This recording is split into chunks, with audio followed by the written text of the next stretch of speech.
Olá, meus queridos irmãos, minhas queridas irmãs, graça e paz. Aqui é o Reverendo Marcelo Lemos. É um prazer estar novamente com vocês, gravando mais uma aula com base na nossa revista Examinai. E a gravação de hoje eu quero dedicar a todos vocês, mas em especial aos nossos irmãos da Igreja Evangélica Pentecostal, ali da nossa igreja mãe, a igreja de Teófilo Otoni, pastoreada pelo nosso muito amigo e querido irmão, pastor Gilmar Afonso. Os nossos irmãos ali em Teófilo Otoni estão estudando a edição da nossa revista que trata da relação do cristão e o trabalho. E a lição atual que os nossos irmãos estão acompanhando é a lição que trata da fidelidade do cristão em meio às crises da vida, que é um tema muito atual, muito importante, muito pertinente para todos nós, né? Eu costumo dizer que a gente não é convidado por Cristo. É a lição de número... Deixa eu só puxar aqui, tá? Na minha cópia da revista. É a lição de número 5, se eu não me engano, isso mesmo. Eles estão na lição de número 5, que é a fidelidade a Deus em meio às crises da vida. Isso é dentro do ambiente, do contexto do trabalho. Então, voltando aqui, eu costumo dizer que a gente, enquanto cristão, a gente não é desafiado a servir a Deus no culto, né? Na célula, na reunião de oração ou na sala da escola dominical. Porque esses ambientes, eles são ambientes que a gente poderia dizer que são, de certa forma, ambientes controlados, ambientes vigiados, são ambientes quase que hermeticamente fechados. Então, até mesmo um ímpio, incrédulo, no culto, no ambiente do culto, ele vai se comportar de uma forma até adequada. Mesmo que ele se sinta deslocado ali, e mesmo que ele não tenha o que fazer ali, ele está num ambiente controlado e ele vai agir de acordo com isso. Então, você ser um bom cristão dentro da igreja é a coisa mais fácil do mundo, né? Você ser um bom marido, tratar bem a sua esposa na frente do pastor, ou o pastor na frente da igreja, na frente do professor, na frente do líder de ministério, é fácil ser um bom filho, é fácil ser um bom marido, enfim, porque ali você está num ambiente controlado. Agora, nós não somos convidados a exercer o nosso cristianismo ali. Veja bem, não estou dizendo que ali você não deve exercer o seu cristianismo. Evidentemente, você deve fazer isso. O que eu estou dizendo é que ali, por ser um ambiente controlado, por assim dizer, é algo mais fácil, é algo mais natural, é algo que na verdade você não precisa nem ser convertido, pelo menos para viver aparentemente dentro de certos padrões. Agora, o desafio real, ele começa quando você sai das quatro paredes da igreja, da célula, da escola dominical, e aí você precisa efetivamente se deparar e lidar com as questões da vida, as grandes questões da vida. Né? Aquilo que você faz quando o pastor não está olhando. Aquilo que o pastor faz quando a congregação não está vigiando ele, não está vigiando a família dele, não está vigiando como ele trata a esposa.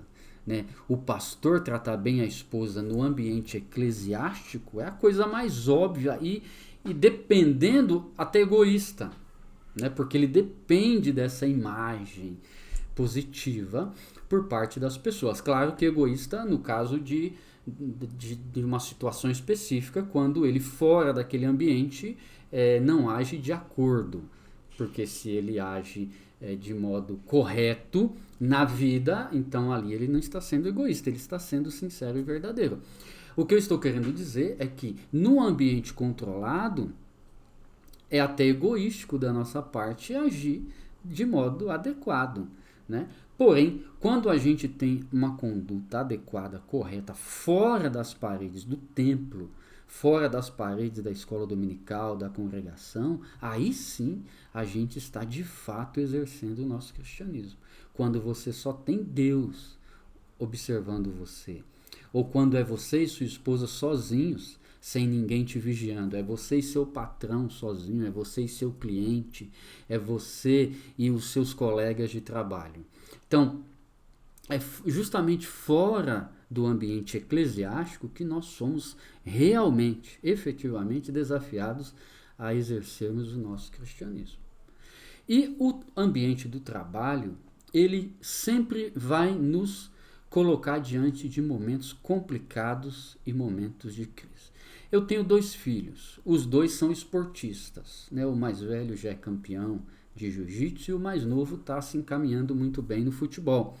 E ambos pretendem fazer de seus esportes, né, cada um na sua área, uma profissão. E eu costumo dizer a eles o seguinte: o esporte, por mais divertido que seja, por mais que para a maioria das pessoas seja um hobby, você adore jogar bola o dia inteiro ou treinar, lutar o dia inteiro, a partir do momento que o seu sustento vier dali, a partir do momento que aquela for a sua profissão, você pode se preparar para grandes dificuldades, maiores do que agora. Por quê? Porque a partir da queda, né, do homem, que é relatada ali na história de Adão, no livro de Gênesis, Deus deixa bem claro para a humanidade o seguinte, que o homem precisaria buscar o seu sustento a partir do suor do seu rosto. Então seria algo cansativo, algo trabalhoso, algo desafiador. Então, por mais que você ame a sua profissão, ô reverendo, eu sou vendedor e eu amo ser vendedor. Com certeza você vai enfrentar grandes desafios. Eu trabalho na faxina, amo o meu trabalho, adoro trabalhar com isso. Você vai enfrentar grandes desafios, grandes injustiças, grandes dificuldades. Tá certo? E isso é especialmente verdade em um país, é verdade no mundo inteiro e para todos, mas em algumas sociedades, como a nossa sociedade brasileira, esses desafios acabam se multiplicando, porque você tem uma realidade social muito complicada. De um lado você tem um trabalhador que, via de regra, nem sempre, mas via de regra ele é mal qualificado, e por outro lado você tem um mercado de trabalho muito injusto e que primeiro, não se preocupa em qualificar esse trabalhador, e o governo também não se preocupa com isso, e, por outro lado, o trabalhador ele é muito maltratado, né, pelas empresas, pelos patrões, de um modo geral. Nem todo patrão é ruim, nem toda empresa é ruim, mas, no modo geral, nós temos uma sociedade que, no ambiente de trabalho aqui no Brasil, é muito injusto, muito pesado, as pessoas não valorizam o trabalhador e algumas classes de trabalhadores, elas são especialmente injustiçadas e pouco valorizadas. Alguns trabalhadores, inclusive, eles são considerados trabalhadores invisíveis, né, como quem trabalha com limpeza, pessoal que recolhe lixo na rua, o gari e outras, né, profissões importantíssimas, sem as quais a sociedade sequer sobreviveria, e ainda assim nós pagamos mal e não valorizamos essas pessoas. E no Brasil, claro que em outros países isso também acontece, mas isso é algo muito característico aqui no Brasil, nós tendemos a olhar as pessoas meio que de cima para baixo, de acordo com a profissão que elas exerçam. Então, é claro que nós, enquanto cristãos, temos todo o direito de lutar por melhorias no ambiente de trabalho, lutarmos por direitos, lutarmos para condições dignas de trabalho, para um bom salário, etc. É claro, temos esse direito, desde que dentro dos princípios bíblicos, princípios que são pacíficos, que valorizam o Estado democrático de direito e assim por diante. Porém, esses desafios que numa realidade como a nossa são ainda maiores, nos desafiam profundamente a exercermos o nosso cristianismo. E essa lição que fala da nossa fidelidade em meio às crises, especialmente no ambiente de trabalho, ela é baseada na história de José. Ela pega como texto base o texto de Gênesis 36, a partir do versículo 6, aí na telinha está até o versículo 10, mas a história é mais longa, né? Mas está até o versículo 10. Esse texto, pelo menos esse trechinho que a gente colocou aí, ele começa dizendo do grande valor que o patrão de José dava para ele. Aí você precisa lembrar da história de José, que ele é vendido pelos seus irmãos, e aí ele é feito escravo na casa de Potifar, no Egito, e Potifar, ele confiou tanto em José, e José era tão habilidoso, era um administrador, um mordomo, tão habilidoso, que esse Potifar coloca José como administrador de toda a sua casa.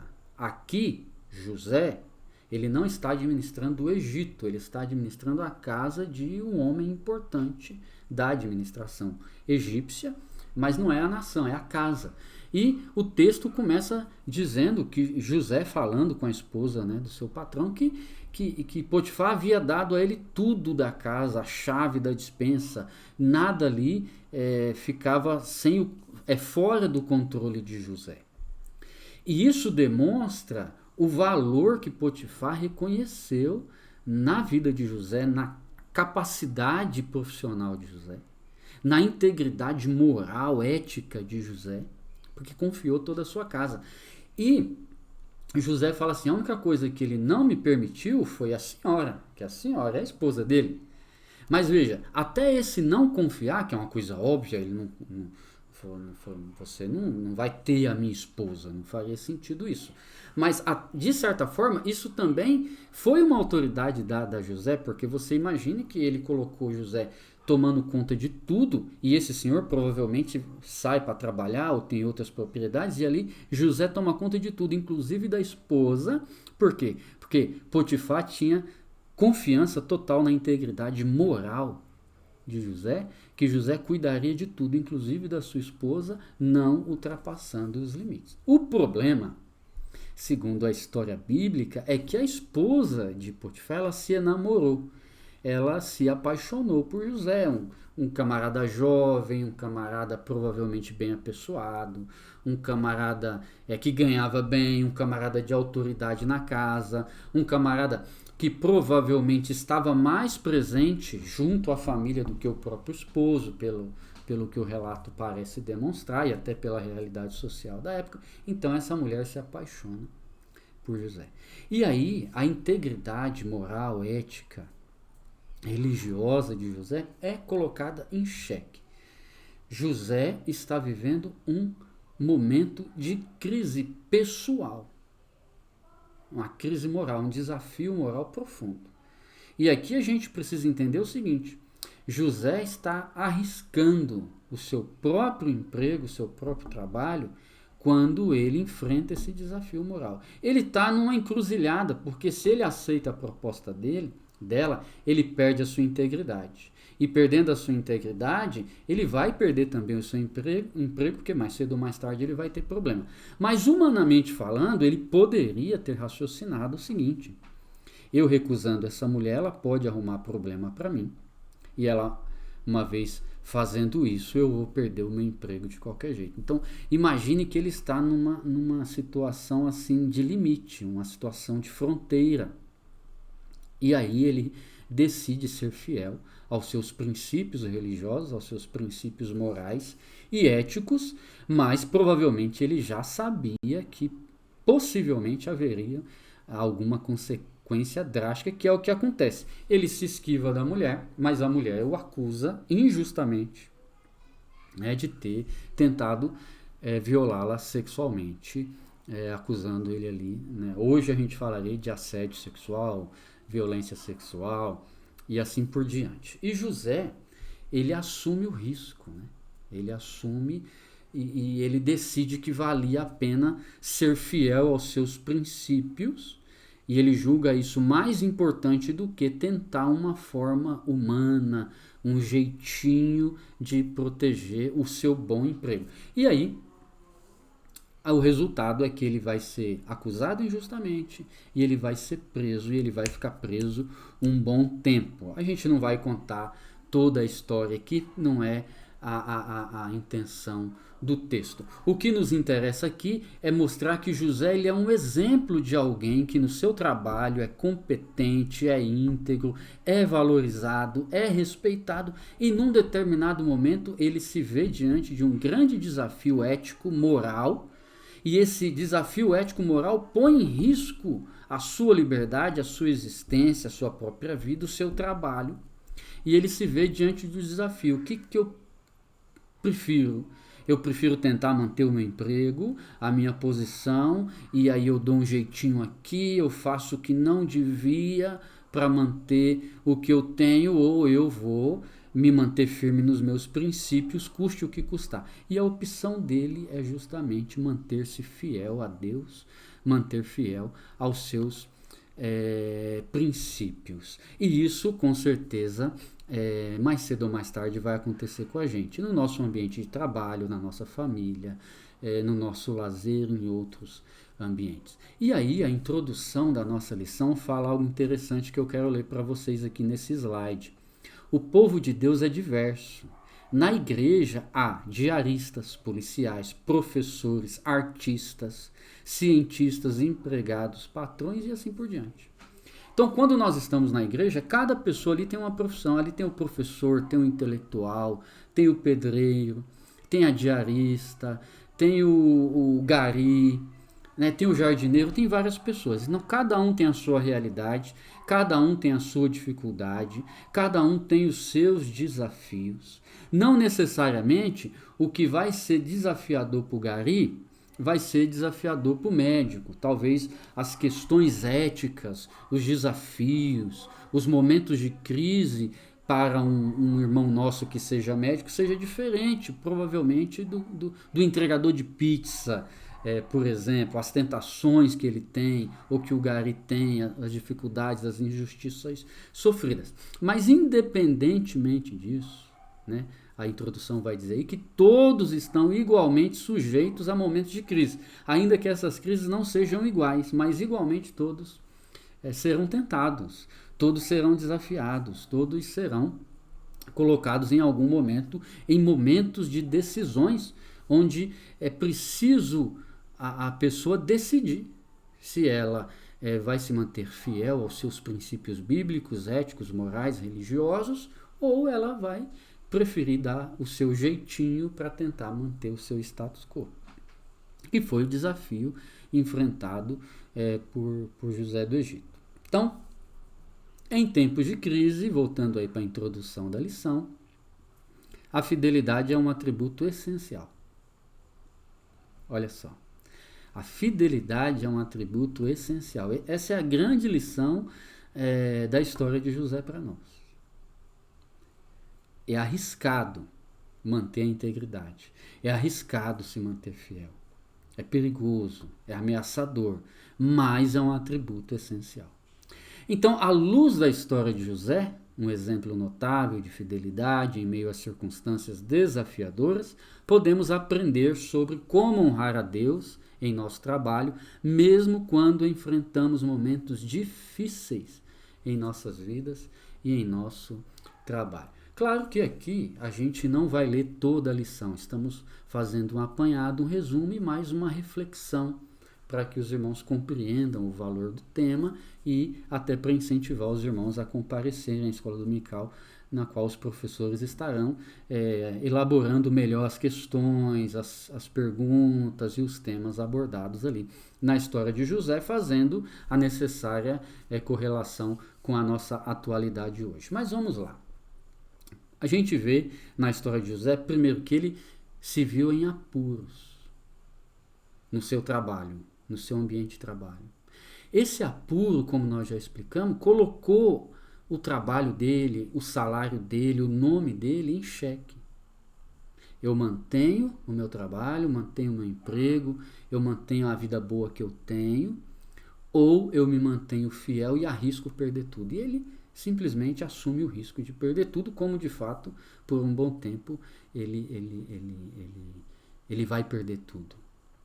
Ele faz essa opção, né? Que é um desafio que às vezes nós precisamos enfrentar. Então, ele toma essa decisão, ele persevera nessa decisão, e a história nos mostra que Deus tinha um plano na vida de José. Então, apesar de toda a dificuldade, apesar de todo o risco que ele correu e apesar de todo o prejuízo que ele precisou assumir e arcar com esse prejuízo, a história vai deixar bem claro que Deus tinha um plano com José. Então, por mais que tudo tenha dado temporariamente errado para ele, o plano de Deus se manteve firme, se manteve sendo desenvolvido ali. Ele vai ficar preso, né? Ele vai ser injustiçado, mas o plano de Deus, ainda que parecia estar suspenso no momento, mas o plano de Deus continuava se desenrolando. Tanto que quando chega o tempo correto, que a crise no Egito se torna imensa, Deus dá a José a habilidade de interpretações, desde o momento que ele é preso, quando ele interpreta os sonhos dos dois companheiros de prisão dele, né, o padeiro e o copeiro. E ele pede para um dos seus companheiros de prisão, que vai ser solto, que ele saísse dali e dissesse ao faraó que ele havia sido injustiçado. Aí José não pede para que eles o defendessem diante do seu antigo patrão, que é Potifar, mas direto ao faraó. Só que o faraó, naquele momento, não precisa de José. Só que algum tempo depois, 2 anos depois, mais ou menos, aí o faraó e o Egito estarão precisando de um administrador. E aí Deus faz com que o seu companheiro sobrevivente se lembrasse de José, e que José tinha o dom, tinha a habilidade de interpretar sonhos pelo Espírito de Deus.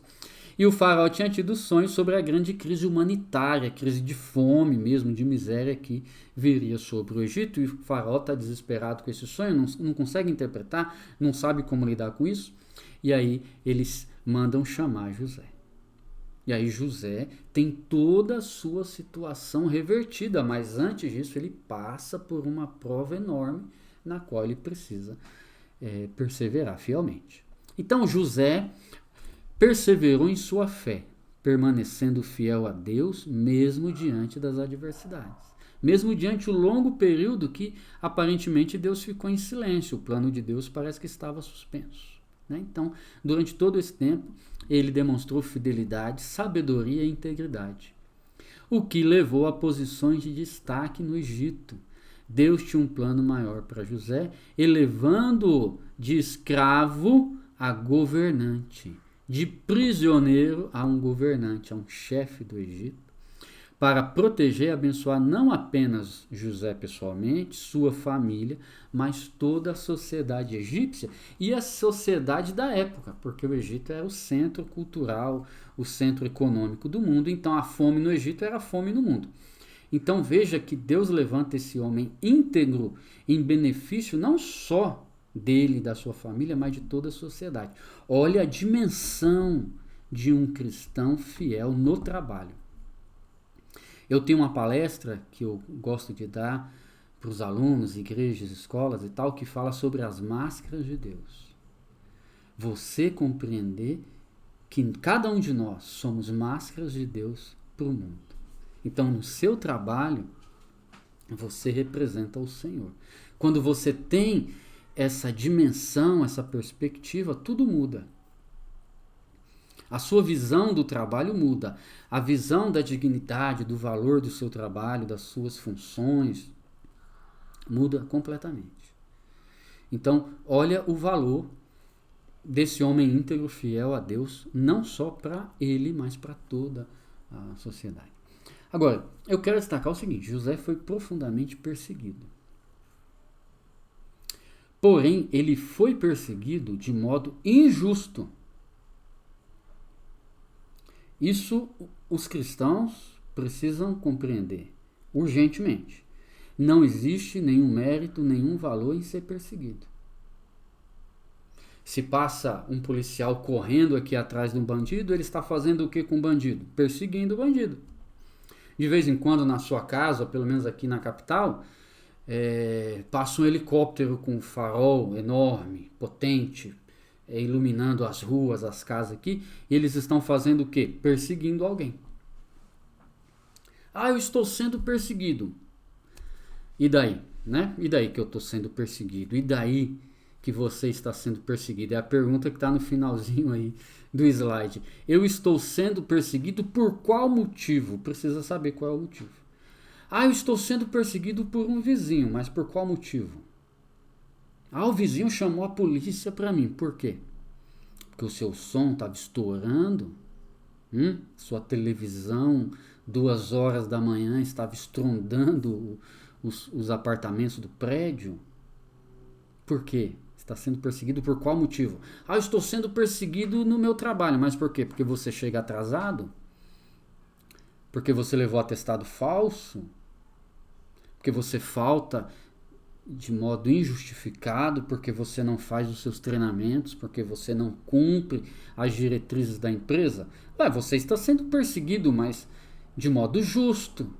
Você merece ser perseguido. Nessa situação, eu mereço ser perseguido. Entende? O cobrador tá ligando, mas se você deve, o cobrador tá certo, ele tem que te cobrar. E você não tem que reclamar, você tem que pagar a sua dívida. Então, muitas vezes, nós cristãos costumamos muito falar, porque você está sendo perseguido e Deus vai te honrar, Deus vai abençoar, a sua vitória vai vir, etc, etc, etc. Se você estiver sendo perseguido justamente porque há motivo para te perseguir, a sua vitória vai vir quando você consertar a sua vida. Quando você olhar para quem está te perseguindo e falar assim, vem cá, parei de fugir, vem cá, vamos resolver a situação, eu estou errado, não quero mais ser perseguido. Aí sim, Deus vai abençoar a sua vida, com certeza. Porque você deixou de ser perseguido. Que agora você não merece mais ser perseguido. Então essa perseguição você causou para si mesmo, não existe mérito nela. É isso que o apóstolo Pedro fala em sua primeira carta no capítulo 3. Olha no versículo 14 o que o apóstolo diz.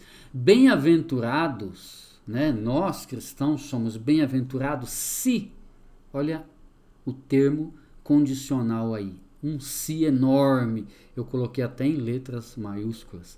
Se padecerdes por causa da justiça, ou seja, por causa da verdade, por causa daquilo que é certo, se for por isso.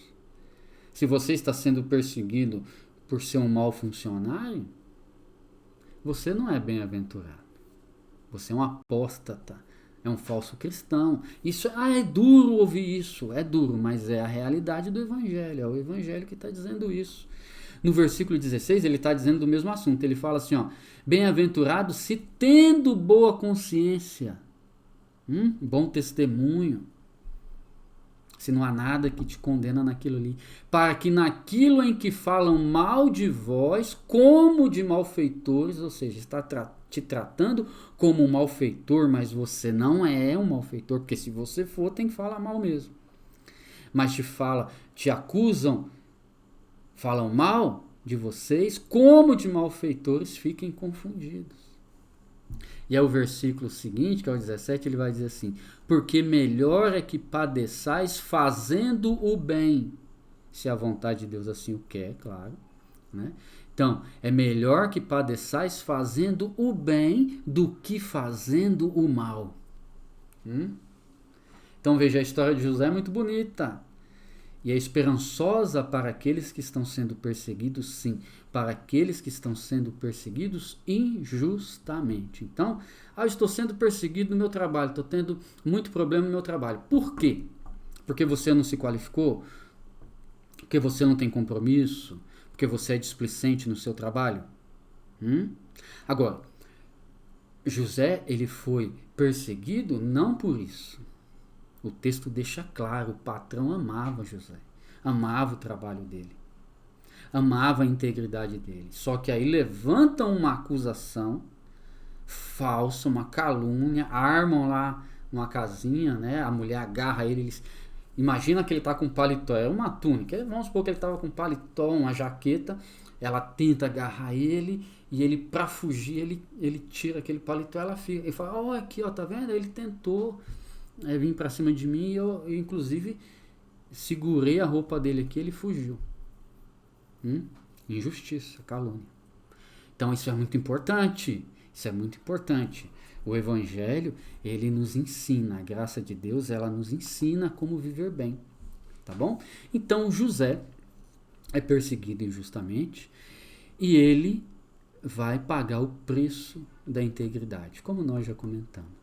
O slide diz aí, ser íntegro custou muito para José, custou a liberdade, seus direitos fundamentais, custou alguns bons anos da sua vida, do seu trabalho, da sua renda. Então ele abriu mão de tudo isso. Então vem a questão para nós, é possível que no trabalho a integridade nos cobre um alto preço, né? Você consegue pensar em algumas situações? Eu consigo, e conheço casos. Conheço casos, por exemplo, de vendedor que trabalhava em loja e era cobrado de vender aquelas garantias estendidas. Que não tem nada de errado, você oferece para o cliente, se o cliente quiser, e ele compra, se ele não quiser, ele não compra, enfim. Mas existem regras. Por exemplo, não sei se você sabe, o vendedor não pode condicionar um desconto à compra da garantia, porque é considerado uma venda casada, mas tem empresas que incentivam e cobram o funcionário para que ele dê resultado, e aí a pessoa fica na sinuca de bico. O que eu faço? Eu violo a lei sem ninguém saber aqui, dou um jeitinho de ninguém saber, mas cumpro a meta da empresa, ou arrisco, porque o outro vai fazer. O outro vendedor que não tem a mesma integridade que você, ele vai fazer. Você trabalha na casa de alguém, aí tem 2, 3 funcionários, você viu ali um dinheiro, uma joia, você não vai pegar mais.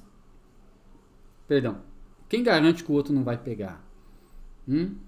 Então nem sempre as outras pessoas que estão ali, de certa forma elas são concorrentes nossas, elas vão cumprir as mesmas regras.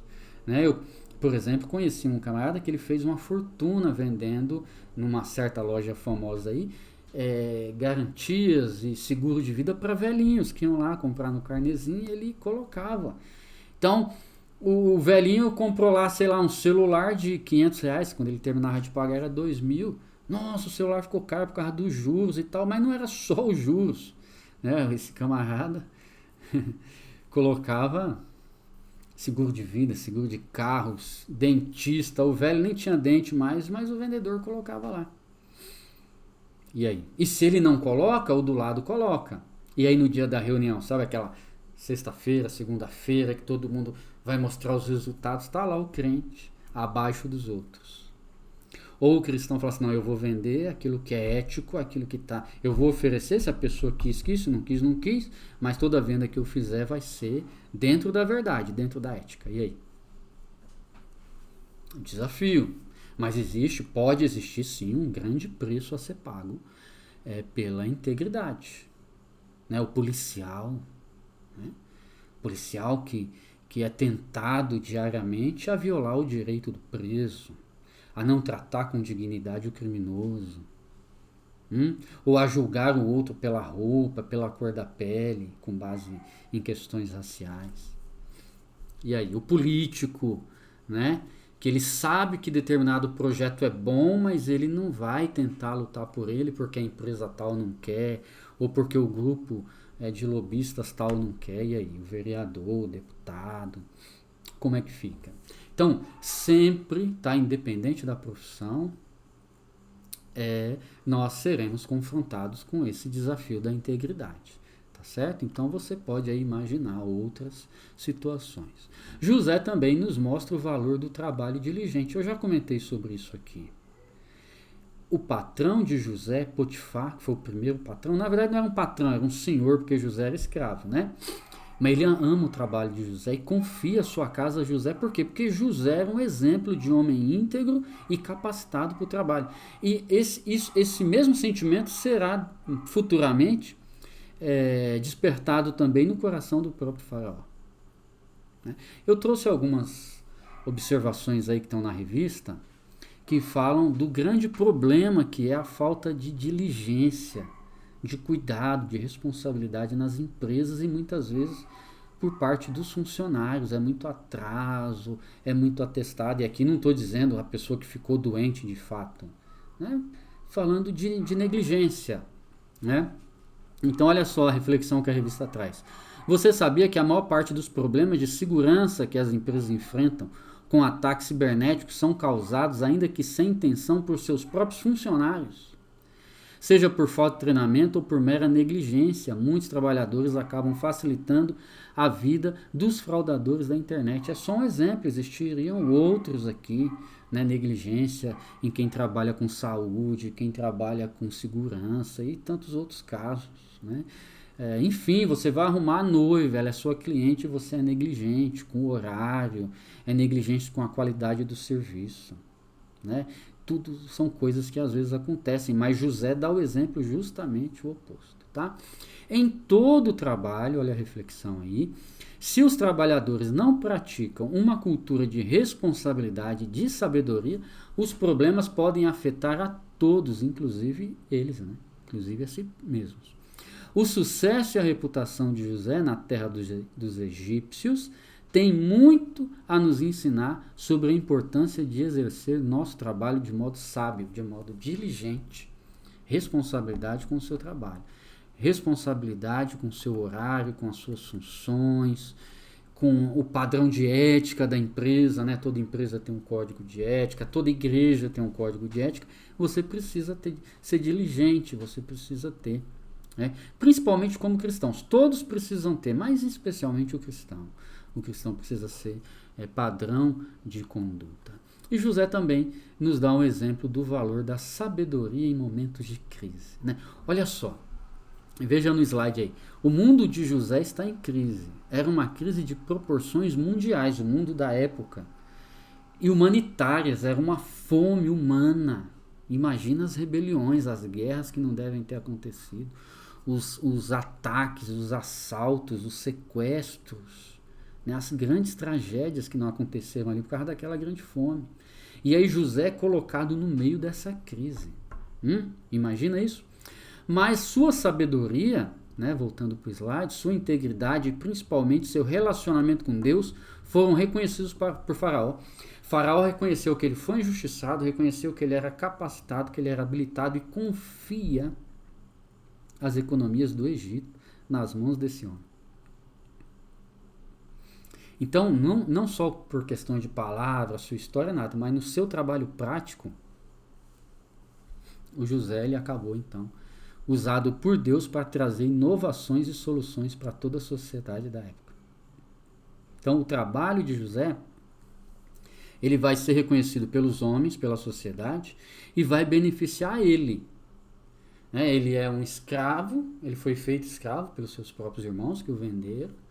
De escravo ele se torna ali um mordomo, mas ainda é um escravo ou um servo, né? Seria uma palavra mais adequada no contexto. Aí ele é perseguido, ele é feito prisioneiro, e quando ele retorna, quando ele dá a volta por cima, ele vem numa posição maior do que o do seu antigo senhor, que é Potifar. Agora ele é maior que Potifar. E provavelmente ele foi mais amado do que o próprio Faraó, né? Pelo menos naquele contexto imediato, quando ele se torna o grande administrador da riqueza, da comida, da alimentação do Egito. Tudo isso numa história que a Bíblia nos deixou para falar justamente do valor da integridade em momentos de crise. Claro, a integridade é para todos os momentos, mas são os momentos de crise que nos fazem enfrentar o desafio de sermos ou não íntegros, de sermos ou não fiéis ao Senhor. Se somos fiéis só quando é mais fácil, mais tranquilo, mais seguro, ou se na dificuldade, ou se no momento de limite, naquelas situações fronteiriças da vida, se nesses momentos nós também estamos dispostos a pagar o preço da integridade. Reflita sobre isso, compareça à escola dominical, que Deus te abençoe em Cristo Jesus e até a nossa próxima aula semana que vem, se Deus assim nos permitir.